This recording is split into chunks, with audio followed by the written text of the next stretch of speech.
Back at 8:13, a vicious coughing disease is spreading rapidly. Whooping cough cases have spiked across the United States and of course, this is alarming health experts all around the country. Dr. Rina Mehta joins us now with the best ways to protect yourself and most importantly, your babies and small children from this. And it's not a virus, is it? It's actually a bacterial infection. Correct. Exactly. So, Dr. Mehta, we've heard about RSV. We know there's a vaccine for that, but this is not the same thing as whooping cough, right? Yes, exactly. So whooping cough is caused by a bacteria called Bordetella pertussis. However, we do have a vaccine against whooping cough. Okay, so that is your Tdap vaccine in adults and your DTaP vaccine in the pediatric population. So let's talk about why this disease is so scary. If a child, especially a small baby, gets this and they have not gotten any protections, be it through their mother or otherwise. So the thing about the whooping cough is it causes this horrible, nasty cough.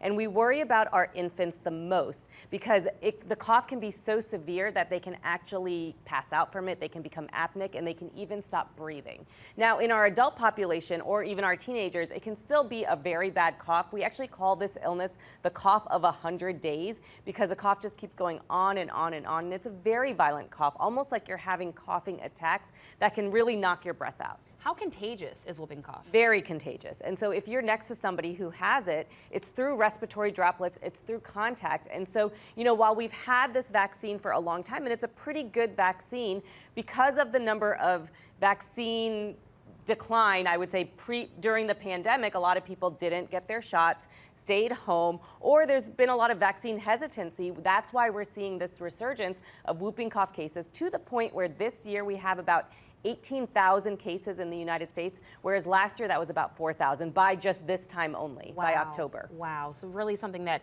needs to be a handle needs to be gotten on this. And you mentioned the shot in adults, and you mentioned Tdap. That might be one that people are familiar with if they've gotten a series of shots in the last few years or so. How long, if you've gotten that Tdap shot, because I'm trying to remember when the last time I got that shot, how long are you protected if you get that shot? So for the Tdap, that's got your tetanus, your diphtheria, and your pertussis, okay? And as an adult, you should get it once every 10 years. Okay, pregnant women should absolutely get this vaccine because when you have a baby, the baby doesn't automatically have protection. And so through the placenta, you are actually giving your baby protection against this bacterial infection. And anybody who's around newborns should also be getting vaccinated for this. When you are a child, it's called the DTaP vaccine, and you get that at 2 months, 4 months of age, 6 months of age, 15 months of age, and then again somewhere between 4 or 5 years old. And that one's called DTaP instead of Tdap. Exactly. What's the difference, I guess, in the makeup of the shot for children? They're similar. It's just more of what's appropriate for that age group. And so they can start getting it at 2 months, you said? Absolutely, and you should, because again, that's your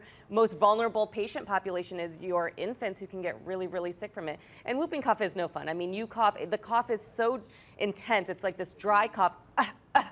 And then at the end of the attack, it's almost like we call it whooping cough because you whoop, you go, and it can absolutely take your breath away. So that explains why it's so dangerous for babies and small children to have. Where can people go for more information on the whooping cough and the vaccine that's appropriate for their age? So the CDC, they have all of on the CDC website, you'll see all of the printed information about facts. You should go to your pediatrician if you're worried about your child, or if you think it might be time for a booster, or your primary care doctor. Also, you can get these vaccines at Walgreens, CVS. I just got my booster at Ochsner. So, I mean, you can go to any place where they give typical vaccines and see if you're due for a booster because you don't want to get whooping cough. That's all I have to say. It is not fun. And you don't want to give that to a baby or a small child. Absolutely. Dr. Mehta, thank you as always for your time. We appreciate you. Thank you so much for having me. All right, time is now 8:17.